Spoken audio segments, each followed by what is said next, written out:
जितने भी second year के डियर स्टूडेंट हैं सबको वेलकम करता हूं और चैनल पे नए हैं चैनल को सब्सक्राइब कर लीजिए। पहला है मेनियर्स रो क्या है। देखिए यह MSN2 क्या है। मैं MSN2 का आज हम लोग रिवीजन करेंगे। करते हैं शुरू। मेनियर्स रो किसे कहते हैं, इसके कारण, लक्षण, निदान एवं प्रबंध लिखिए। मेनियर्स रोग क्या होता है, पहले इस चीज़ को समझिए। तो मेनियर्स रोग होता है, इसके कारण बताना है, सिम्टम्स, डायग्नोसिस, मैनेजमेंट। मेनियर्स रोग के बारे में देखते हैं। मेनियर्स रोग क्या होता है। देखिए मेनियर्स रोग जो होता है यह आपके इंटरनल ईयर का एक रोग है, समझ गए। मेनियर्स डीजे जो है यह एक रोग है जिसमें आपका इंटरनल ईयर में जो इंडोलिफ की मात्रा होता है वह असंतुलन हो जाता है। इंडोलिफ भरा होता है, द्रव होता है, जिसकी मात्रा असंतुलन हो जाता है आपके इंटरनल ईयर में, ठीक है। इसमें तेज चक्कर आने लगता है, व्यक्ति को धीरे धीरे सुनाई देना बंद होने लगता है, वह कानों में घंटियां बजना, टिनिटस जैसे लक्षण उत्पन्न होते हैं, समझ गए। तो मेनियर्स रोग में सबसे महत्वपूर्ण है, याद रखिएगा, इंडोलिफ की मात्रा असंतुलित हो जाता है। यह अंतःकरण का एक रोग है, मतलब कान के 3 लेयर होता है ना, एक बाहरी और एक मध्यम, एक आंतरिक। तो यह आंतरिक लेयर का जो है, जो ब्रेन से कनेक्ट रहता है, उसका जो है यह एक रोग है जिसमें इंडोलिफ की मात्रा असंतुलन हो जाता है, जिससे व्यक्ति को तेज चक्कर आता है, धीरे धीरे सुनाई देना बंद कर देता है, कानों में घंटियां बजने जैसे लक्षण दिखाई देते हैं मेनियर्स में, ठीक है। जरूर याद रखिएगा, यहाँ पे इंग्लिश है, आप लोग देख लीजिए। कारण क्या होता है इसके होने का। कारण होता है ऑटोनोमिक नर्वस सिस्टम डिसफंक्शन, मतलब जो स्वायत्ता तंत्रिका तंत्र है उस फंक्शन में विकार हो जाता है, समझ गए। अति संवेदनशील, हाइपर सेंसिटिविटी, बहुत ज़्यादा संवेदनशील होना भी जो है इसका कारण बनता है। मासिक धर्म से पहले सूजन, प्री मेंस्ट्रुअल एडिमा, ठीक है। आगे है अंतःकरण की रक्त वाहिनियों में अस्थायी कॉन्ट्रिक्शन होना। अब जो अंतःकरण है, ठीक है, अंतःकरण है, कान के आंतरिक भाग है, उसमें रक्त वाहिनी होगा, उस रक्त वाहिनी में टेम्पोररी रूप से कॉन्स्ट्रिक्शन हो जाता है, संकुचन हो जाता है, ठीक है। किडनी रोग होना, हाइपोथायराइज्म होना, तो ये सब कारण है आपके मेनियर्स रोग का। मेनियर्स रोग का कारण मैंने बताया कि स्वायत्ता तंत्र विकार, ठीक है, स्वायत्त तंत्रिका तंत्र विकार, अति संवेदनशील, मासिक धर्म से पहले सूजन होना, अंतःकरण में रक्त वाहिनियों में अस्थायी कॉन्स्ट्रिक्शन होना, किडनी रोग होना, ठीक है, हाइपोथायराइज्म होना, तो ये सब कारण बनता है मेनियर्स रोग का, ओके। लक्षण की बात करेगा तो इसमें 3 महत्वपूर्ण लक्षण होते हैं जो कि ऊपर बता चुके हैं। तेज चक्कर आना, सीवियर वर्टिगो, ठीक है। उसके बाद है सेंसर न्यूरल हियरिंग लॉस, मतलब बहरापन होना, कान में घंटी बजना, टिनिटस। तो ये 3 मेन लक्षण है मेनियर्स का। चक्कर आएगा, बहरापन और कान में घंटी बजना, तीनों में से कुछ हो सकता है। तो ये 3 प्रमुख इसका लक्षण है। अब ये 3 प्रमुख लक्षण है, लेकिन इसके साथ कुछ अन्य लक्षण भी है, ठीक है। जैसे कान भरा हुआ लगना। कान भरा हुआ कैसे लगेगा, क्योंकि जो इंडोलिफ की मात्रा है वह असंतुलन होगा, तो कहीं ना कहीं भरा हुआ ही लगेगा, ठीक है। आगे है जी घबराएगा, उल्टी होना। देखते होइएगा कि आपका कान जब भारी लगता है तो आपको जी मचलने लगता है, उल्टी जैसे मन होने लगेगा, महसूस किए होइएगा। चक्कर आएगा, अधिक पसीना आना, आंखों में अनैच्छिक गति, संतुलन बिगड़ने, गिरना और निर्जलीकरण। तो कान के समस्या संतुलन भी बनाता है, आपको पहले से पता होगा कि कान संतुलन का भी काम करता है। जैसे ही कान में समस्या आएगा तो बहुत सारे प्रॉब्लम आने लगता है। तो इसी प्रकार से मेनियर्स रोग में कान भरा हुआ दिखाई देता है, जी घबराना, उल्टी जैसे लगना, चक्कर आना, अत्यधिक पसीना आना, आंखों में अनैच्छिक गति होना, ठीक है, नाइस्टेगमस, संतुलन बिगड़ना एवं गिरना, निर्जलीकरण। ये सब जो है आप लोग ध्यान में रखिएगा, ठीक है। आप नॉर्मल समझिए ना कि कान में समस्या होता है तो इन सब चीज़ों होता है कि नहीं, भरा हुआ कान दिखता है कि नहीं, जी घबराता है, उल्टी होता है कि नहीं, चक्कर जैसे लगता है कि नहीं लगता है, ठीक है, संतुलन बिगड़ता है, गिरते हैं कि नहीं, बिल्कुल ये सब होता है। आगे है, अब इसका निदान क्या होगा, डायग्नोसिस। डायग्नोसिस आपके सामने में है, देख लीजिए। लक्षणों की उपस्थिति की जांच की जाती है, कान भरा हुआ है, बहरापन है, या फिर कान में टिन टिन की आवाज़ आ रहा है, तो इन सब चीज़ों को जो है वो जांच किया जाता है। ब्लड की जांच की जाती है। ऑडियोग्राम, जो ध्वनि सुनने के लिए किया जाता है, ऑडियोग्राम का उपयोग किया जाता है। इलेक्ट्रोनाइस्ट्रेमोग्राफी, ENG का स्टडी किया जाता है, ठीक है। और इलेक्ट्रोकोक्लियोग्राफी, ठीक है, इलेक्ट्रोकोक्लियोग्राफी, ENG और इलेक्ट्रोकोक्लियोग्राफी, एक्सरे, CT स्कैन, इन सब का टेस्ट कराया जाता है, ठीक है। और कुछ ऐसा स्थिति लगे तो आपको जो है किस डॉक्टर से दिखाना चाहिए, ईएनटी स्पेशलिस्ट से दिखाना चाहिए, ठीक है। Ear nose throat ENT specialist से आपको दिखाना चाहिए, ठीक है। आगे चलिए, चिकित्सीय प्रबंध क्या होगा, मेडिकल मैनेजमेंट। देखिए किसी भी बीमारी के 3 मैनेजमेंट, एक मेडिकल मैनेजमेंट, एक सर्जिकल मैनेजमेंट और एक जो है नर्सिंग मैनेजमेंट। नर्सिंग मैनेजमेंट सब में पॉसिबल है, मेडिकल मैनेजमेंट भी सब में पॉसिबल है, बट ये सर्जिकल मैनेजमेंट जो है सभी बीमारी में सफल नहीं है। मान के किसी को टीबी हो जाएगा तो सर्जरी से क्या मतलब है उसको, समझ रहे हैं। किसी को अस्थमा हो जाएगा तो सर्जरी का उसमें क्या ट्रीटमेंट है, तो इन सब चीज़ों को ध्यान में रखना पड़ता है, ठीक है। तो चिकित्सीय प्रबंध मेडिकल मैनेजमेंट में रोगी को चक्कर आने के दौरान एट्रोपिन एवं एपाइनेफ्रिन दी जाती है, यानी वर्टिगो के लिए दवाई दिया जाता है, ठीक है, एंटी वर्टिगो। दूसरा होता है रोगी को एंटी हिस्टामिन एवं मिल्ड सिडेटिव दिए जाते हैं, जैसे डाइमेन, देख लीजिए डाइमेन हाइड्रीनेट, फेनोबार्बिटोल, डाइजापाम ये सब सिडेटिव दवा है। फिनोबार्बिटोल आपका एंटी हिस्टामिन दवा है, जो क्या करता है आपको पता होना चाहिए, समझ गए, कि यह चक्कर वक्कर को रोकेगा। डाइजापाम व्यक्ति को शांत करता है, समझ गए, मुंड को। तीसरा है रोगी को अन्य दवाइयाँ भी दी जाती है, जैसे देख लीजिए डाइफेनहाइड्रामाइन, मेक्लीजाइन, डाइजापाम, यही दवाइयाँ सब है, अन्य दवाई भी दिया जाता है, ठीक है। चौथा है सूजन को कम करने के लिए डायबिटिक दिया जाता है। अगर सूजन है तो सूजन को कम करने के लिए डायबिटिक देते हैं। रोगी को भोजन में नमक की मात्रा कम कर देनी चाहिए क्योंकि सूजन हो जाता है, ठीक है। रोगी को तरल पदार्थ की मात्रा भी कम कर देनी चाहिए जैसे ही सूजन हो, तो समझ गए। तो ये सब मेडिकल मैनेजमेंट है, आप याद रखिएगा कि इसमें एंटी हिस्टामिन और मिल्ड सिडेटिव दवाई दिए जाते हैं ताकि व्यक्ति को ज़्यादा परेशानी, ज़्यादा चक्कर या फिर ज़्यादा जो तकलीफ है ना हो, ठीक है। और साथ में एट्रोपिन और एपेनेफ्राइन भी दिया जाता है चक्कर रोकने के लिए।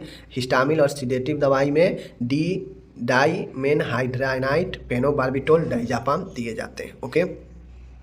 अन्य दवाई भी दी जाती है जैसे डाइफेनहाइड्रामाइन, मेक्लीजाइन, डाइजापाम, ओके। आगे चलते हैं, ओडिमा को कम करने के लिए डायबिटिक्स देनी चाहिए, समझ गए। रोगी को भोजन में नमक की मात्रा कम कर देनी चाहिए, रोगी को तरल पदार्थ भी कम कर देनी चाहिए। तो ये तो हो गया भाई कि मेडिकल प्रबंध, चिकित्सीय प्रबंध। लेकिन अगर चिकित्सीय प्रबंध से कुछ उपाय कुछ सही ना लगे तो उसके लिए सर्जिकल प्रोसेस अगर है तो सर्जिकल प्रोसेस होगा, तो इसमें बिल्कुल सर्जिकल प्रोसेस होता है, देख लीजिए। यदि ड्रग थेरेपी लाभदायक नहीं हो तो शल्य चिकित्सा की जाती है, ठीक है। रोगी में प्रभावित लेब्रिंथ को हटा दिया जाता है, इसे लेब्रिंथेक्टोमी कहा जाता है। अब इसमें जो प्रभावित लेब्रिंथ होता है यह भी इनर ईयर का ही जो है एक अंग है लेब्रिंथ। इस लेब्रिंथ अगर प्रभावित है तो इस लेब्रिंथ को हटा दिया जाता है, जिससे सर्जरी के द्वारा हटाने को लेब्रिंथेक्टोमी कहते हैं, समझ गए। तो यही सर्जरी करके हटा दिया जाता है, तो ये चीज़ें याद रखिएगा। अब आपको नर्सिंग प्रबंध लिखना है तो इसके लिए तो मैं नहीं बताऊंगा, इसके लिए आपको खुद से लिखना पड़ेगा, समझ गए बातें को। नर्सिंग प्रबंध अभी भी अगर आप नहीं लिख पाते हैं तो बहुत बड़ी दिक्कत है, समझ गए। नर्सिंग प्रबंध आपको खुद से लिखना है, समझ गए। यहाँ पे इंग्लिश है, सारा चीज़ें देख लीजिए मेडिकल मैनेजमेंट का, और आपको अगर कोई भी चाहिए डाउट हो तो कमेंट कर सकते हैं, ठीक है। चलिए, बाकी मैं हिंदी इंग्लिश सबका मैं साथ में लेकर चल रहा हूँ ताकि आप लोग को कोई दिक्कत ना हो, ओके। चलिए, नर्सिंग मैनेजमेंट के लिए देख लीजिए, यहाँ पे इंग्लिश है, चाहे तो आप इसको रोक कर स्क्रीनशॉट ले सकते हैं, ठीक है। चलिए, अब यहाँ पे सारे के सारे चीज़ मैंने बता दिया है। अब हम लोग चलते हैं नेक्स्ट क्वेश्चन की तरफ, ओके। अब हम लोग आ चुके हैं दूसरे प्रश्न, आपके सामने में देख सकते हैं। कहता है रूमेटिक फीवर किसे कहते हैं, इस बुखार के कारण, लक्षण, निदान एवं उपचार लिखिए, या रूमेटिक हार्ट डिजीज, ठीक है।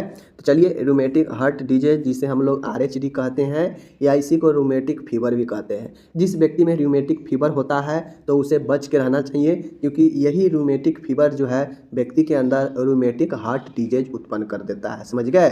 तो इस चीज़ को आप लोग को ध्यान में रखना है। इसलिए आपसे रूमेटिक फीवर के बारे में पूछे या रूमेटिक हार्ट डिजीज के बारे में पूछे, आपको मैं इस वीडियो करा रहा हूँ इसीलिए, ताकि आप दोनों प्रश्न को अच्छे से समझ जाए, ठीक है। रूमेटिक फीवर क्या होता है, समझ गए। देखिए, रूमेटिक फीवर एक संक्रामक फीवर होता है, एक इन्फ्लामेटेड होता है, ठीक है। जो सबसे पहले ध्यान में रखिएगा, यह group A beta haemolytic streptococci के कारण होने वाला सिस्टमेटिक इन्फ्लामेशन है। सबसे पहले याद रखिएगा कि सबसे पहले कोई पूछेगा कि बताओ भाई रूमेटिक फीवर क्या है, ठीक है। तो आप सीधा बताइएगा कि रूमेटिक फीवर एक सिस्टमैटिक इन्फ्लामेशन है, ठीक है, जो किसके कारण होगा, ग्रुप ए बेटा हेमोलाइटिक स्ट्रेप्टोकोकी के कारण। समझ रहे हैं, फर्स्ट पॉइंट।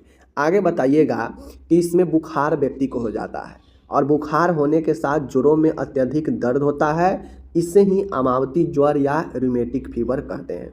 जब ये चीज़ें व्यक्ति में होता है तो फीवर के साथ में उसके हड्डी के जोड़ों में काफ़ी ज़्यादा दर्द होता है। ओके, रूमेटिक हार्ट डिजीज ऐसी दशा है जिसमें हृदय के वाल्व अस्थायी रूप से क्षतिग्रस्त हो जाते हैं। अब आपको पता होना चाहिए कि यही फीवर जो होता है अगर व्यक्ति में कुछ दिनों तक रह जाए तो यही फीवर जो है व्यक्ति को हार्ट के वाल्व को डैमेज कर देता है, ठीक है। अब जब हार्ट के वाल्व डैमेज हो जाएगा तो आपको पता है कि यही वाल्व जो है क्या होता है, खुलता है, बंद होता है, तो ब्लड इधर से उधर जाता है हार्ट में। तो रूमेटिक फीवर ही व्यक्ति को रूमेटिक हार्ट डिजीज की दशा में ले जाता है जहाँ पे हृदय की वाल्व अस्थायी रूप से क्षतिग्रस्त हो जाता है। समझ गए, यह एक इन्फ्लामेटरी बीमारी है। समझ गए ना, सिस्टमेटिक इन्फ्लामेशन, यह एक इन्फ्लामेटरी बीमारी है जिससे सीने व जोड़ों में दर्द होता है, कमजोरी, बुखार, हृदय का तेजी से धड़कना, रेशे व गले में सूजन आदि हो जाते हैं। अब जैसे ही आपके बुखार हुआ, यह बुखार आपके हार्ट वाल्व को अस्थायी रूप से डैमेज कर दिया और डैमेज कर देगा तो आपको सीने में, जोड़ों में दर्द होगा, बुखार तो रहेगा ही रहेगा, हृदय का तेजी से धड़कने लगेगा, आपके रेशे, गले में सूजन आदि के लक्षण होने लगते हैं। समझ गए, तो ये हो गया रूमेटिक फीवर, इसलिए रूमेटिक फीवर से बच के रहिएगा, ठीक है। यहाँ पे ये इंग्लिश है, आप लोग इंग्लिश इसको देख लीजिए, ठीक है। चलिए, अब ये रूमेटिक फीवर होने के क्या कारण होता है, समझ गए। रूमेटिक फीवर या रूमेटिक हार्ट डिजीज होने का क्या कारण होता है। सबसे पहला है, मैंने आपको पहले बता दिया, स्ट्रेप्टोकोकी हेमोलाइटिक स्ट्रेप्टोकोकस बैक्टीरिया। समझ गए, यह एक बैक्टीरियल होता है, हेमोलाइटिक स्ट्रेप्टोकोकस बैक्टीरिया, जो कि ऊपर में बता चुके हैं, बीटा ए हेमोलाइटिक। ओके, हेरिडेटी अनुवांशिक, यह अनुवांशिक भी हो सकता है यह फीवर। समझ गए, श्वसन तंत्र का संक्रमण, respiratory tract infection, respiratory tract infection भी इसका कारण बनता है। मतलब श्वसन वाला जो इन्फेक्शन होता है ना, वह इन्फेक्शन भी rheumatic fever, rheumatic heart disease उत्पन्न कर सकता है, या फिर अनुवांशिक यह हो सकता है, या फिर यह हीमोलाइटिक स्ट्रेप्टोकोकस बैक्टीरिया के कारण भी हो सकता है। ओके, लक्षण की बात किया, लक्षण क्या क्या होता है इसमें, तो लक्षण की बात करेगा तो आपको पता है, तेज बुखार आएगा, ठीक है, तेज बुखार आएगा, जोड़ों में सूजन रहता है, त्वचा पर लाल लाल चकत्ते होते हैं जो कि रेशेज आप लोग देख चुके हैं, गांठें बनना, इसमें गांठें बनता है, हृदय में रगड़न होना मतलब कार्डियक फ्रिक्शन, मायोकार्डियम में गांठ बन जाता है, मिट्रल वाल्व सिकुड़ जाता है। समझ गए, उसके बाद जो है आपका सांस में परेशानी होने लगता है, हार्ट में प्रॉब्लम होगा तो सांस में परेशानी होगा ही होगा, धड़कन तेज बढ़ जाएगा, हृदय से मरमर की ध्वनि की आवाज़ आएगा, सूखी खांसी होगा, भूख नहीं लगेगा, कमजोरी होगा, बेचैनी होगा, ठीक है। और कोरिया, यह मसल्स की असमान रूप से इनवॉलेंट्री कंस्ट्रक्शन मतलब संकुचन होगा। तो माय डियर, आपको ये चीज़ समझना पड़ेगा कि आपके सामने जितने भी सारे दिए गए हैं यह लक्षण आपको समझना पड़ेगा। कैसे, देख लीजिए, तो आपके सामने में है, समझने के लिए समझ लीजिए। कारण में बहुत इंपॉर्टेंट कारण है, कारण में तो आप समझिएगा, 3 ही कारण है। लक्षण में तेज बुखार सबसे पहला बात है, चूँकि बुखार ही है तो बुखार होगा ही होगा। इस बुखार में दर्द व सूजन होता है तो ये भी होगा, लाल चकत्ते धब्बे पड़ जाते हैं, गांठें बनना। अब चूँकि इस बुखार से हृदय को भी अटैक आता है, तभी तो आरएचडी भी इसे कहते हैं। तो हृदय में रगड़ पड़ता है, कार्डियक रिफ्लेक्शन, मायोकार्डियम, हृदय का जो मीडियम लेयर है उसमें गांठें बनता है। समझ गए, मिट्रल वाल्व यानी वाल्व क्षतिग्रस्त होता है। समझ गए, सांस में परेशानी, धड़कन तेज, हृदय से मरमर की आवाज़, सूखी खांसी, भूख न लगना, कमजोरी होना, बेचैनी होना, और मसल्स का एबनॉर्मल इनवॉलेंट्री। तो ये सब जो है आपके लक्षण है। लक्षण मैंने आपको बता दिया। अब आगे हम लोग चलते हैं, निदान की बात करेगा। आपके सामने में है डायग्नोसिस का। तो डायग्नोसिस में कौन कौन सी जांच कराया जा सकता है, देख लीजिए। सबसे पहले कोई भी बीमारी हो, फिजिकल एग्जामिनेशन, भौतिक जांचें जरूरी है, शारीरिक जांचें।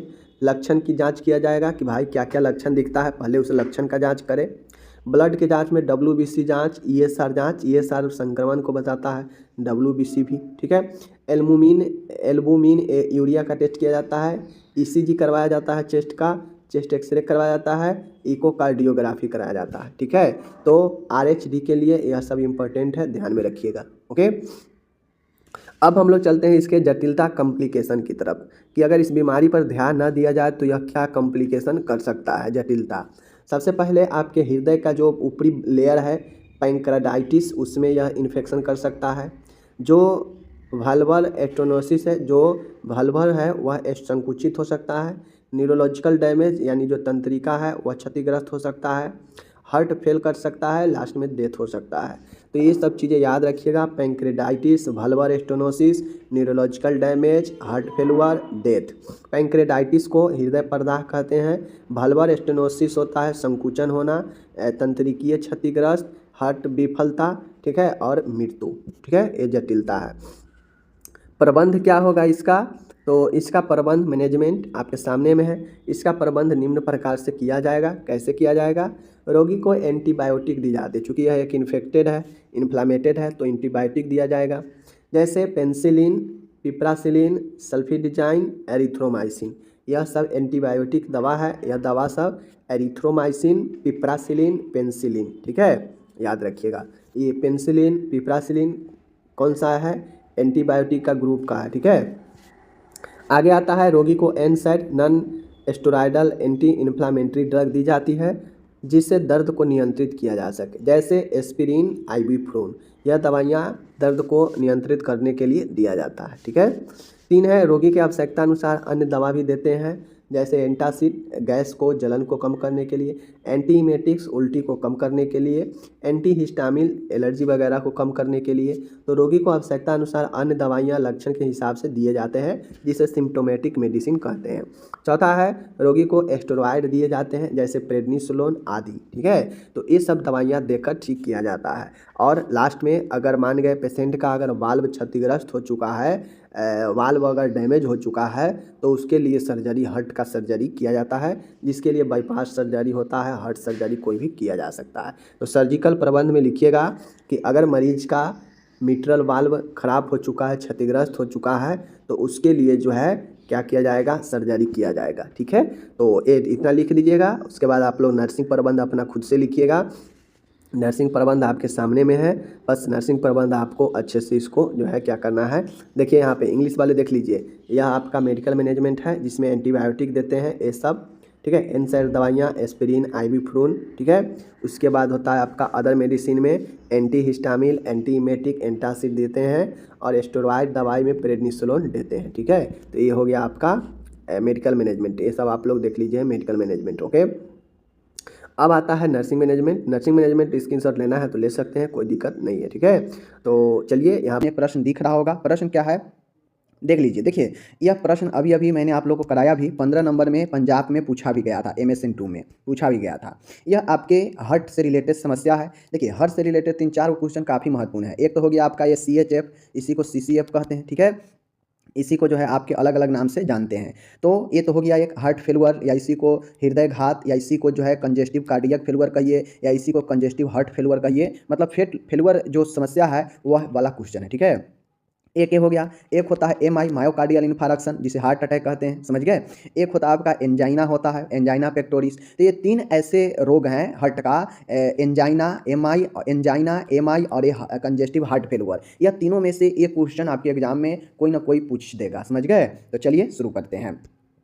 यहाँ पे देख लीजिए आपके सामने में है CCF, कंजेस्टिव कार्डियक फेलुअर। इसके कारण देखिए, फैक्टर ऑफ रिस्क पूछा था ना कि क्या चीज़ है, कारण बताइए इसके। तो रिस्क ऑफ फैक्टर जो है आपके सामने में है। ठीक है, CCF के रोगी का चिकित्सक और नर्सिंग देखभाल समझाइए, समझ गए। तो कंप्लीट यह क्वेश्चन बताएंगे ताकि एग्जाम में पूछे तो आप लोग छोड़ कर नहीं आए, बड़ा क्वेश्चन है, समझिएगा। ठीक है, चलिए सबसे पहले आप यहाँ पे देख लीजिए। सबसे पहले तो ये समझिए यह CCF, CHF ये होता क्या है। देखिए, कंजेस्टिव हार्ट फेलुअर या इसी को कंजेस्टिव कार्डियक फेलुअर भी कहते हैं। तो समझिए, देखिए जैसे हमारा हार्ट का क्या काम है, हमारा हार्ट का काम है कि हार्ट हमारा जो है बॉडी को ब्लड सप्लाई करता है, ब्लड पंप करता है, ठीक है। पंप करता है तो हमारे बॉडी के हर एक हिस्से में ब्लड जाता है। अगर समझिए हमारे बॉडी में ब्लड सप्लाई रुक जाएगा तो क्या होगा, हमारे ऊतक कोशिका को ऑक्सीजन नहीं मिलेगा, क्योंकि ब्लड के थ्रू ही ऑक्सीजन भी मिलता है।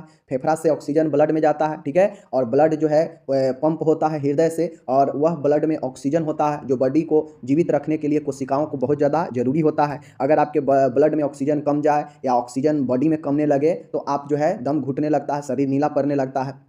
तो उसी प्रकार से अगर किसी को कंजेस्टिव हार्ट फेलियर होता है, मतलब हार्ट जो है अपने काम करने में असमर्थ होने लगता है, विफल होने लगता है, तो वह हार्ट फेलियर का कंडीशन होता है। और उस कंडीशन में व्यक्ति का हार्ट जो है काम करने में असमर्थ होने लगता है। और जब हार्ट असमर्थ होने लगेगा तो क्या होगा, ब्लड सप्लाई आगे यानी बॉडी के अन्य हिस्सों में ब्लड सप्लाई कम होने लगेगा या रुक जाएगा। तो यही स्थिति हार्ट फेलियर कहलाता है, समझ गए। हार्ट फेल कर जाना यानी हार्ट फेल कर जाएगा तो आपके बॉडी के अन्य हिस्सों में ब्लड पंप नहीं होगा, जिससे अन्य हिस्सों में न ब्लड जाएगा, जब ब्लड नहीं जाएगा अन्य हिस्सों में तो ऑक्सीजन भी नहीं मिलेगा। और जब ऑक्सीजन नहीं मिलेगा तो आपके जो बॉडी का टिश्यू है वह डैमेज होने लगेगा, समाप्त क्षतिग्रस्त होने लगेगा, और फिर धीरे धीरे व्यक्ति का भी डेथ हो जाता है, समझ गए।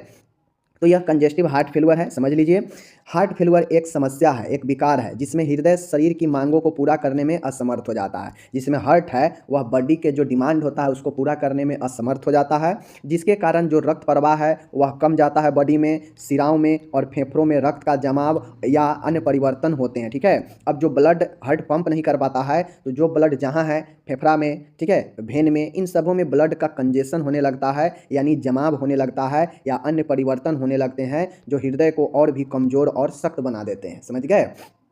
तो ये चीज़ें हैं, यही हमारा जो है हार्ट फेलियर होता है। हार्ट फेलियर बेसिकली हार्ट के विफलता को बताता है कि हार्ट हमारा काम करना बंद कर रहा है या समाप्त कर रहा है या काम करने में असमर्थता है, कमज़ोर है, ठीक है। तो ये चीज़ें हो गया हार्ट फेलियर, इसी को कंजेस्टिव हार्ट फेलियर भी कहते हैं, ठीक है।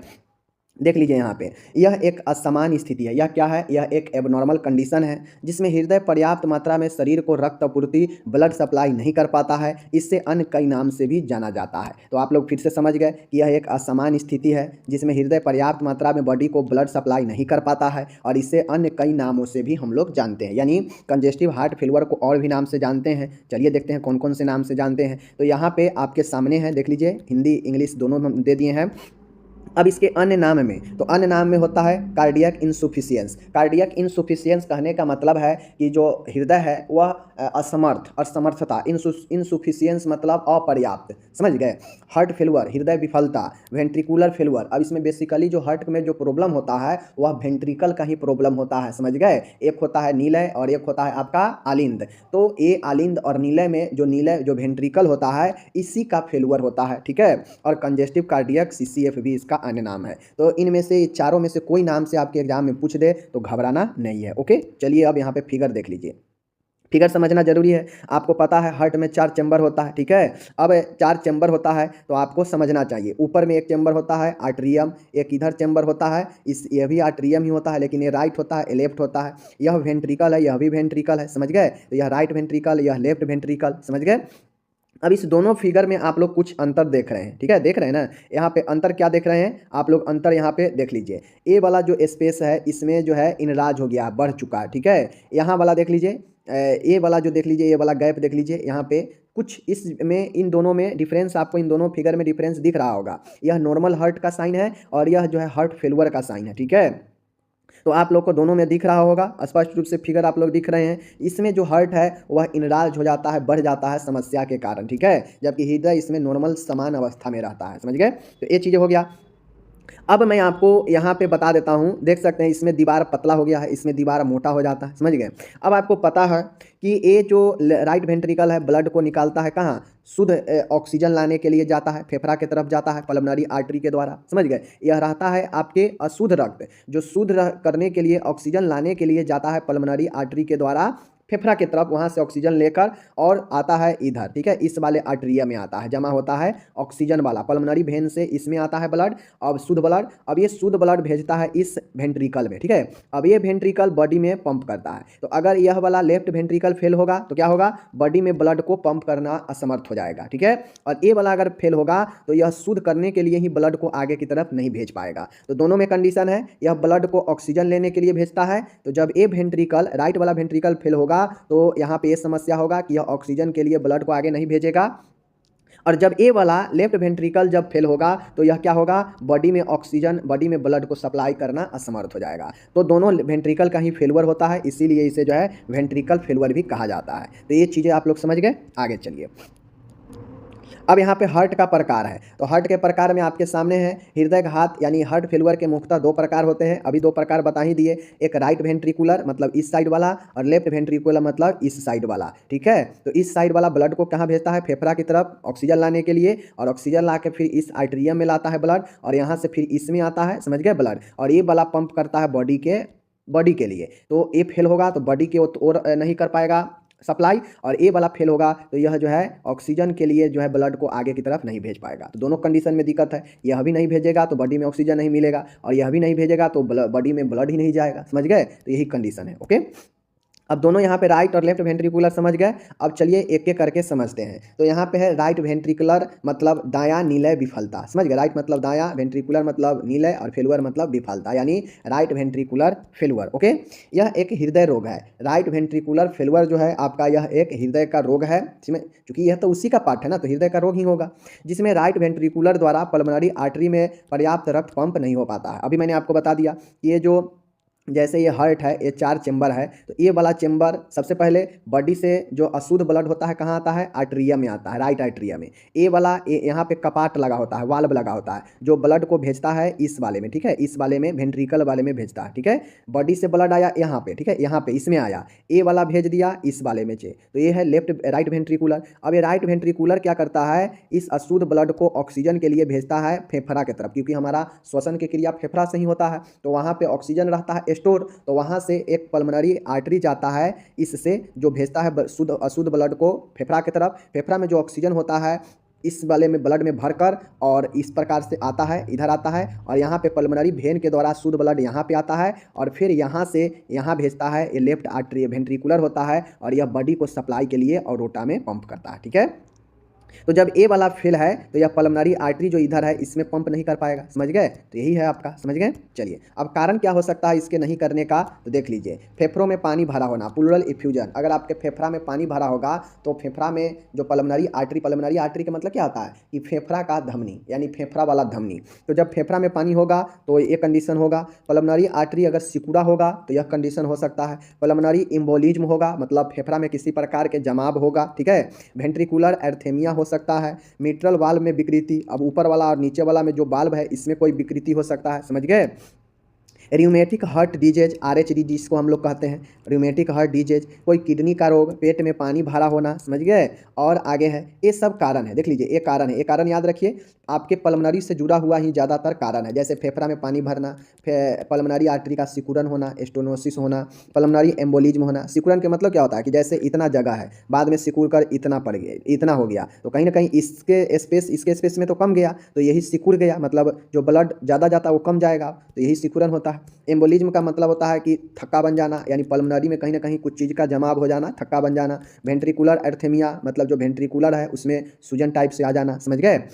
मिट्रल वाल्व में कोई समस्या आ जाना, समझ गए, क्योंकि यही वाल्व का पार्ट जो है आपका खुलता है तो ब्लड जाता है, बंद होता है तो ब्लड नहीं जाता है, तो इस वाल्व में विकृति भी समस्या करेगा। रूमेटिक हार्ट डिजीज, समझ गए, कोई किडनी का रोग और पेट में पानी भरा होना, ये सब कारण होता है क्या चीज़ का, राइट वेंट्रिकुलर फेलुअर का, समझ गए। चलिए आगे चलते हैं।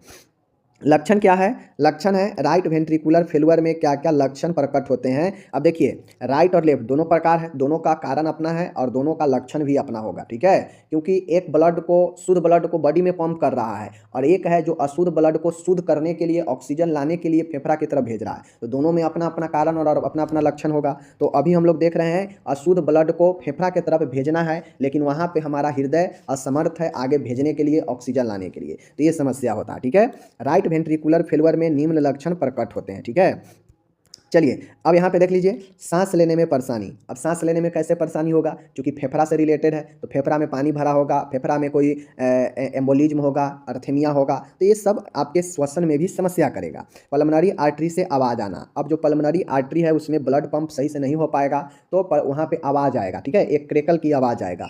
अब ऐसे कंडीशन में आपके पैरों में सूजन होते हैं। ठीक है, ऐसे कंडीशन में आपके पैरों में सूजन होते हैं, जब ऑक्सीजन की कमी होती है तो आपको पैरों में भी नीचे सूजन हो जाता है। है। तो जो हार्ट के पेशेंट होता है देखिएगा उसको पैर में सूजन भी होता है, इसीलिए ईसीजी करके चेक किया जाता है।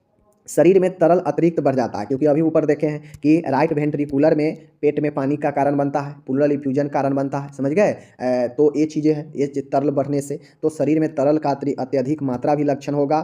तरल का अत्यधिक मात्रा होगा तो सूजन भी बनता है, तो पैरों में सूजन भी होगा। इसमें कार्डियोमेगली होता है, यानी हृदय का आकार जो है बढ़ा हुआ दिखता है, समझ गए। मूत्र त्यागना कम हो जाता है व्यक्ति का, भूख नहीं लग पाता है, बहुत ज़्यादा बेचैनी आता है क्योंकि सांस श्वसन सही से नहीं कर पाता है। शरीर में ऑक्सीजन हाइपोक्सिया, ऑक्सीजन की कमी हो जाती है। नाड़ी दर तेज होने लगता है, टेकिकार्डिया जिसे कहते हैं। छोटी छोटी तेज सांसें चलने लगता है व्यक्ति का। तो देख लीजिए यहाँ पे ज़्यादातर नाड़ी और श्वसन से रिलेटेड और सूजन तरल से रिलेटेड समस्या है राइट वेंट्रिकुलर में। एक बार और देख लीजिए लक्षण क्या होगा। सांस लेने में परेशानी, पल्मोनरी आर्टरी से आवाज़ आना, पैरों में सूजन होना, तरल का अत्यधिक बढ़ना बॉडी में, हृदय का आकार बढ़ना, मूत्र त्याग कम करना, भूख न लगना, बेचैनी होना, अत्यधिक बेचैनी, ऑक्सीजन कमी होना, नाड़ी दर तेज होना, छोटी छोटी तेज सांसें चलना। तो मैं आपको बता देता हूँ, अत्यधिक बेचैनी होना, ऑक्सीजन की कमी होना, नाड़ी दर तेज होना, छोटी छोटी सांसें चलना, ये चारों लक्षण आपको लेफ्ट वेंट्रिकुलर में भी होगा, वहाँ भी सेम कंडीशन होगा, ठीक है। वहाँ भी बेचैनी होगा, ऑक्सीजन बॉडी को अन्य जगहों पर नहीं मिलेगा, ब्लड पंप नहीं होगा तो वहाँ भी ऑक्सीजन की कमी होगा। वहाँ भी जब ये समस्या होगा, बॉडी में ऑक्सीजन नहीं मिलेगा तो वहाँ भी नाड़ी दर तेज हो जाएगा व्यक्ति का, और वहाँ भी तेज और उथला पुथला सांसें चलने लगेगा। तो ये सब चीज़ें वहाँ भी होगा, ठीक है। अब आगे हमारा बाया लेफ्ट वेंट्रिकुलर फेल्यूर, यानी इस ऐसे है तो इस साइड वाला तो बता दिए राइट वेंट्रिकुलर वाला, अब लेफ्ट वेंट्रिकुलर फेल्यूर देखेंगे, ठीक है। क्योंकि ब्लड में एक है जो ऑक्सीजन के लिए भेजता है और एक है जो बॉडी के तरफ भेजता है, तो दोनों महत्वपूर्ण है, इसीलिए दोनों के बारे में देख लीजिए। यह एक असमान स्थिति है, बाया नीलय विफलता, यह भी एक एबनॉर्मल कंडीशन है, असमान है, जिसमें हृदय में बायां वेंट्रिकल यानी जैसे 4 है, समझ गए। तो ये हो गया राइट वाला वेंट्रिकल, ये हो गया लेफ्ट वाला वेंट्रिकुलर, ठीक है। तो ये जो बायां वेंट्रिकुलर है यही आपके बॉडी के तरफ ऑक्सीजन युक्त ब्लड को भेजता है, सप्लाई करता है, पंप करता है। और ओटा में पहले पंप करता है, महाधमनी में, या महाधमनी अन्य धमनियों अन्य जो है कैपिलरीज में जो है ब्लड को सप्लाई कर देता है। तो सबसे पहले यह औरोटा में करता है। तो वही चीज़ें कहता है यह एक असमान स्थिति है जिसमें हृदय में जो बायां वेंट्रिकल है, लेफ्ट वेंट्रिकुलर है, यह औरोटा में रक्त पंप करने में आंशिक या पूर्ण रूप से असफल रहता है। जब हमारा लेफ्ट वाला वेंट्रिकुलर है यह औरोटा में पहले ब्लड को पंप करता है, तो पहले औरोटा में ही यह रक्त को आंशिक या पूर्ण रूप से पंप करने में असमर्थ होता है, ठीक है।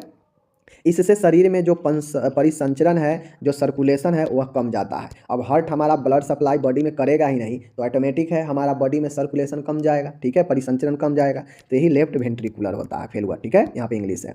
अब इसका क्या कारण होता है, उसका भी कारण था तो इसका भी कारण है। इसका कारण होता है कोरोनरी आर्टरी का डिजीज। अब कोरोनरी आर्टरी डिजीज कहने का मतलब है कि जो आपका औरोटा है या फिर जो कोरोनरी आर्टरी है यह ब्लड सप्लाई करता है बॉडी के अन्य हिस्सों में, तो इसमें समस्या होगा।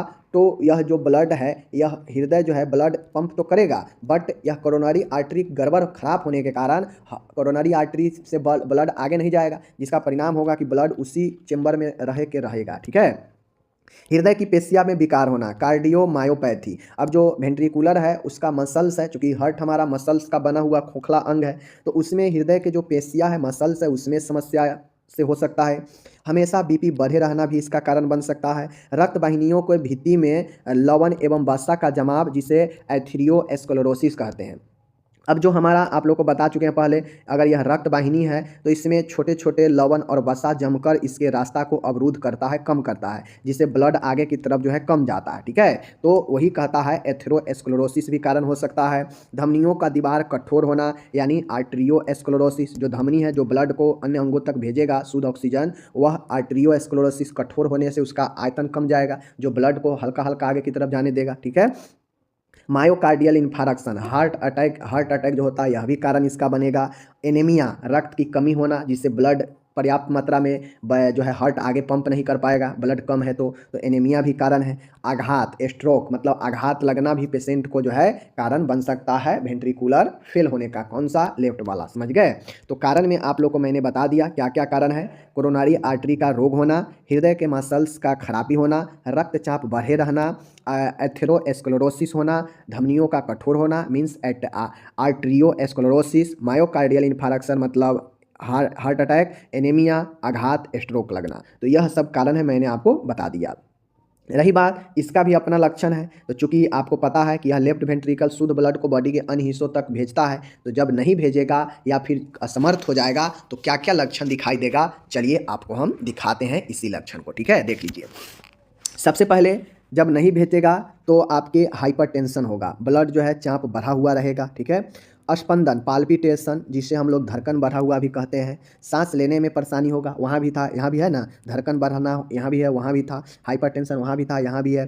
शरीर में लिनीमा आना यानी साइनोसिस, ये कब होता है, एनीमिया के कारण। तो ये चीज़ें शरीर में नीला पड़ने लगेगा, हल्का हल्का सिर दर्द भी होने लगेगा, सीने में दर्द चेस्ट पेन भी होने लगेगा और अत्यधिक पसीना आने लगेगा, डाइफोरोसिस आने लगेगा, नाड़ी दर्द तेज होना यानी टेकीकार्डिया और नॉक्ट्यूरिया मतलब रात्रि के समय अत्यधिक मूत्र आना। समझ गए। तो ये अब देखिए यहाँ पे रात्रि के समय मूत्र अत्यधिक आएगा, लेकिन राइट वेंट्रिकुलर वाला में मूत्र कम आएगा। तो दोनों में ये डिफरेंस है, समझ गए।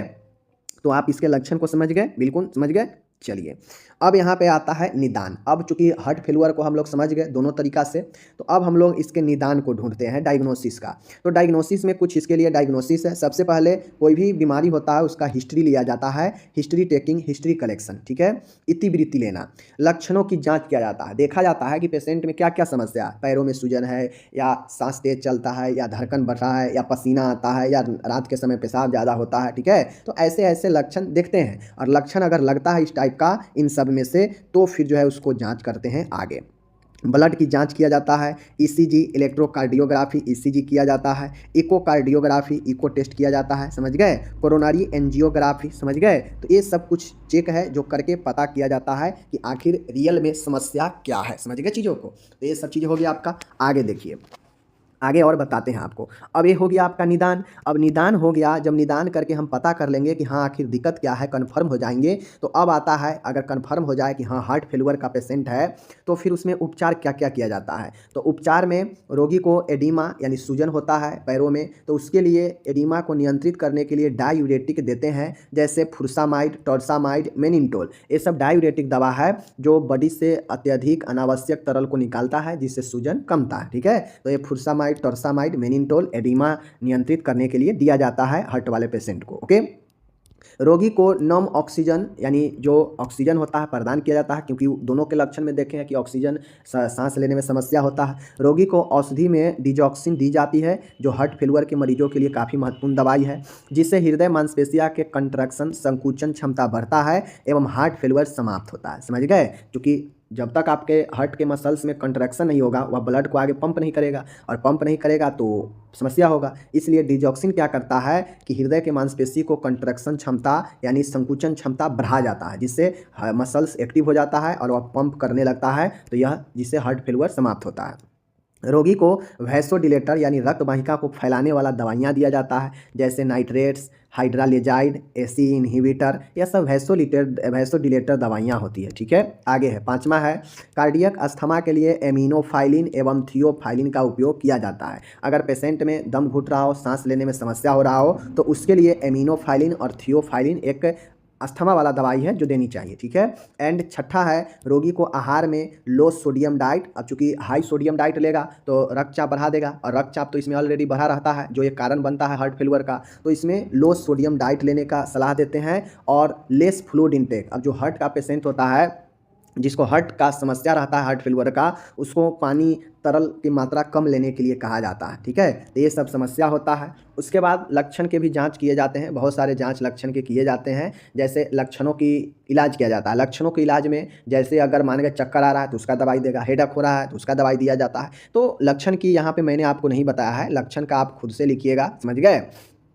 तो ये सब चीज़ें हैं मैंने आपको यहाँ पे बता दिया। ठीक है, अब हम लोग चलते हैं, यहाँ पे इंग्लिश दे दिए हैं। ठीक है, यहाँ पे टोटल मैंने इंग्लिश दे दिया है। ठीक है, और मैं एक चीज़ आपको यहाँ पे बता देता हूँ, ठीक है ना। यहाँ पे सर्जरी है, देखिए अगर मान गए दवाई वगैरह से पेशेंट को राहत नहीं आ रहा है, समस्या बढ़ते जा रहा है, तो फिर लास्ट में सर्जरी करवाना पड़ता है। और सर्जरी ट्रीटमेंट में, सर्जरी के प्रबंध में पहला आप लोग को पहले भी बता चुके हैं, MI में भी, एनजीओ में भी बता चुके हैं, एंजाइना में भी बता चुके हैं कि पेशेंट को coronary artery bypass graft CABG, coronary artery bypass graft bypass surgery जिसे कहते हैं, ये सर्जरी हो सकता है। हार्ट ट्रांसप्लांट यानी अगर संभव है तो हार्ट का आरोपण भी किया जाता है। जो वाल्व होता है उसको रिप्लेसमेंट या रिपेयर भी किया जाता है। इम्प्लांटेड डिवाइस जैसे आपका हो गया जो पेसमेकर वगैरह लगाया जाता है, तो यही सब इम्प्लांटेड डिवाइस होता है जो लगाया जाता है, ठीक है। तो ये CABG, heart transplant, valve repair या रिप्लेसमेंट और इम्प्लांटेड डिवाइस, ठीक है। चलिए ये हो गया। अब एक बात यहीं पे मैं बता देता हूँ, अगर किसी को हार्ट फेलियर का समस्या आता है तो यह हार्ट फेलियर एक ऐसा कंडीशन है जो ठीक नहीं होता है, समझ गए। आप सोचिएगा किसी को हार्ट फेलियर है, कोई डॉक्टर सोचेगा कि हार्ट फेलियर है इसे हम ठीक कर देंगे, तो ठीक होना संभव नहीं है, समझ गए। इसके लिए दवाई आता है, समझ गए। इसके लिए जो दवाई है, जो उपचार है वो चलता रहता है, जब तक जिंदा है व्यक्ति तब तक दवाई पर चलते रहता है, समझ गए। कब चला जाए कोई ठीक नहीं है। लाइफ स्टाइल में कुछ चेंज करके दवाइयाँ रेगुलर लेकर जीवन जो जीने की प्रत्याशा है 2-4 साल 5 साल बढ़ा सकते हैं। किसी किसी कंडीशन में 10 साल तक पेशेंट खींच लेता है, समझ गए। लेकिन अगर हार्ट फेलियर हो जाता है तो उसका कोई गारंटी नहीं है कि कब तक है कब नहीं है, समझ गए। चलिए तो ये हो गया। अब यहाँ पे हम नर्सिंग प्रबंध बता देते हैं, ठीक है, नर्सिंग मैनेजमेंट। अब जो लोग ये कहते हैं कि हम नर्सिंग मैनेजमेंट कैसे लिखेंगे, प्लीज़ हमको बताइए, तो मैं आपको आज बताता हूँ कि नर्सिंग मैनेजमेंट रियल में कैसे लिखा जाएगा, समझ गए। ऐसे तो पहले भी बता चुका हूँ, लेकिन रिवीजन चल रहा है तो एक बार फिर से बताता हूँ कि नर्सिंग मैनेजमेंट रियल में आप लोग कैसे लिखेंगे, तो एक बेहतर स्टूडेंट के तौर पर आपके कॉपी को देखा जाएगा। तो नर्सिंग मैनेजमेंट, चाहे कोई भी प्रॉब्लम में नर्सिंग मैनेजमेंट पूछे, बस आपके उसके डिमांड को, पेशेंट के उस बीमारी के डिमांड को कि क्या उसको ज़रूरी होगा, उसके लक्षण के हिसाब से आप 5-6-7 पॉइंटें अपने माइंड में क्रिएट कर लीजिएगा और उसको प्रबंध कर दीजिएगा, वही नर्सिंग प्रबंध हो जाएगा। जैसे देखिए, जैसे हमने देखा हार्ट फेलियर का पेशेंट है, ठीक है, तो हमने देखा कि भाई हार्ट फेलियर का पेशेंट है तो चेस्ट में दर्द होगा, था ना लक्षण में। तो तीव्र अगर दर्द होगा, चेस्ट में दर्द होगा, तो उसके लिए क्या करेंगे, तो पहला नर्सिंग प्रबंध यही है कि तीव्र दर्द का होना। तो तीव्र दर्द का होना में क्या प्रबंध करेंगे, पहला पॉइंट ये है, यदि दर्द अधिक हो तो डॉक्टर के निर्देशानुसार एनाल्जेसिक आता है, ऑपियोइड एनाल्जेसिक, वो देंगे। रोगी को शांत व आरामदायक वातावरण उपलब्ध कराना चाहिए। क्या करना चाहिए, रोगी को शांत वातावरण उपलब्ध कराएं ताकि दर्द में आराम मिले। तो ये तीव्र दर्द में हम प्रबंध करेंगे। तो पहला पॉइंट ये हो गया, ठीक है। और क्या कर सकते हैं दर्द के लिए, कर सकते हैं, कुछ नहीं कर सकते हैं, ठीक है। दूसरा है ऑक्सीजन की कमी। आप लोग लक्षण में देखे हैं ना कि ऑक्सीजन की कमी होता है जिसके कारण दम घुटता है, सांस में दिक्कत आता है। तो ऑक्सीजन में कमी होने पर आप क्या प्रबंध करेंगे, एज ए नर्स। तो दूसरा पॉइंट यही बन गया कि ऑक्सीजन में कमी होना, तो ऑक्सीजन कमी होने पर रोगी को सेमी फाउल पोजीशन में देंगे, पहला पॉइंट। दूसरा है कि रोगी को SpO2 स्तर चेक करेंगे, ऑक्सीजन लेवल, सेचुरेशन, व इसका चार्ट भी बनाएंगे कि कब कितना है, ठीक है। रोगी को आवश्यकता अनुसार ऑक्सीजन प्रदान करेंगे। रोगी में साइनोसिस यानी देह नीलता होने पर होठ, जीभ, नाखून व त्वचा को चेक करना चाहिए कि ऑक्सीजन कम होगा तो इन सभी समस्या से कैसे निपटा जाएगा। तो देख लीजिए ऑक्सीजन कम होने पर क्या क्या करते हैं, पता चल गया ना। तीसरा देखिए, कार्डियक आउटपुट कम होना। पेशेंट का जो हार्ट का जो रिजल्ट है, हार्ट काम करना अगर रिजल्ट कम दे देगा आउटपुट, तो उसके लिए क्या करेंगे, रोगी, चूंकि हम लोग जानते हैं कि हार्ट का समस्या है, हार्ट फेलियर है, तो पेशेंट में हार्ट फेल होगा तो क्या होगा, हार्ट आउटपुट यानी हार्ट का जो काम है वो कम हो जाएगा, यानी आउटपुट उसका कम आ जाएगा। तो कम होगा तो उसके लिए क्या करेंगे, तो रोगी में कार्डियक आउटपुट बढ़ाने के लिए पैर की तरफ से शरीर को ऊँचा उठाना चाहिए ताकि वेनस रिटर्न बढ़ जाए, वो कार्डियक आउटपुट का स्तर बढ़ जाए। देखिए, जब आपको लगे कि किसी पेशेंट में जो है हार्ट फेल करने का सिचुएशन है, तो उस कंडीशन में अगर कार्डियक आउटपुट कम जाए, हार्ट अपना काम करना धीरे धीरे कम करे, तो आपको क्या करना चाहिए, पेशेंट को लिटा दें। लिटाने के बाद जो है पेशेंट का पैर के साइड से पैर को ऊंचा उठाएं ताकि जो पैर के साइड से जो वेनस रिटर्न है वह ब्लड के फोर्स हार्ट की तरफ मारे ज़्यादा, जिससे ब्लड को सप्लाई ज़्यादा मिले, ठीक है। ये चीज़ें हो गया कार्डियक आउटपुट बढ़ाने के लिए। रोगी को पर्याप्त मात्रा में तरल लेने के लिए कहना चाहिए, अगर सूजन हो तो कम कहेंगे, ठीक है। चौथा है सूजन को घटाना। अब चूंकि इसमें पेशेंट को सूजन हो जाता है हार्ट फेलियर में, तो सूजन को घटाने के लिए क्या करेंगे, क्या प्रबंध करेंगे, देख लीजिए। रोगी को डायूरेटिक थेरेपी देंगे, यानी डायूरेटिक थेरेपी देंगे। डायूरेटिक में जो जो दवाइयाँ हैं, फुरसामाइड, टॉर्सामाइड, मेनिनटोल, समझ गए।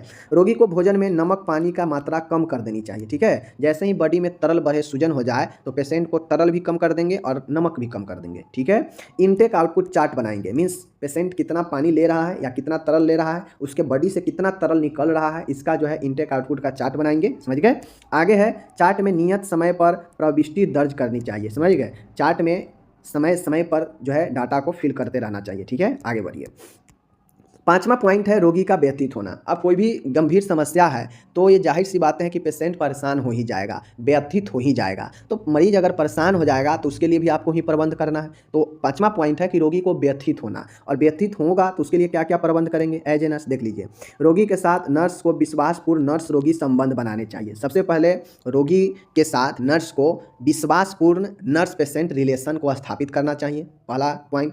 रोगी को सभी चिंताओं समस्याओं को धैर्यपूर्वक शांति से उत्तर देना चाहिए। ओके, रोगी में व्याप्त मृत्यु के भय को दूर करना चाहिए, क्योंकि धैर्य से समस्या से व्यक्ति को जो है, चिंता से समस्या से व्यक्ति व्यतीत हो जाता है, परेशान हो जाता है। व्यक्ति में डर इस बात का रहता है कि कहीं हम मृत्यु को नहीं हो जाए। तो इन सब चीज़ों को दूर करना चाहिए जिससे पेशेंट जो है अपने आप को अच्छा महसूस कर सके, व्यथित कम हो, समझ गए।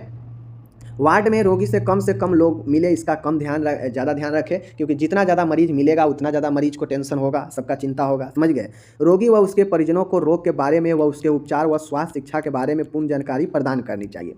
और कोई भी अगर रोगी हार्ट फेल्यूर का है तो उसको परिजन को सबको स्वास्थ्य शिक्षा बताना चाहिए कि क्या करेंगे क्या नहीं करेंगे, ठीक है। और सबको ये चीज़ें बताना चाहिए कि पेशेंट इस कंडीशन का है, इसका कोई मतलब समय नहीं है कि कब तक है कब तक नहीं है, तो इस चीज़ों को बताना चाहिए। तो ये हो गया, हम व्यथित होने से बचाने के लिए कुछ मैनेजमेंट करते हैं। ओके, आखिरी पॉइंट हमने यहाँ पे बनाया जटिलताओं की संभावना। अब चूंकि हार्ट फेल्यूर है तो इसमें तरह तरह के जटिलता कॉम्प्लिकेशन आ सकता है पेशेंट के अंदर। तो जटिलता की संभावना होने पर भी हम क्या प्रबंध करेंगे, यह भी एक पॉइंट बन सकता है किसी भी बीमारी के लिए, समझ गए। तो एज ए नर्स जटिलता होने पर क्या क्या करेंगे, तो रोगी के वाइटल साइन नियमित समय पर मापना चाहिए, जैसे रक्तचाप, हृदय गति, श्वसन गति, ये सब जो है नापते रहना चाहिए, ठीक है। आगे है कार्डियक मॉनिटर से रोगी के वाइटल साइन कंटिन्यूअस मॉनिटरिंग करती रहना चाहिए। जो मॉनिटर लगा होता है ना, उसको लगातार जो है आपको कंटिन्यूअस मॉनिटरिंग करते रहना चाहिए, वाइटल साइन कब कितना आ रहा है, ठीक है।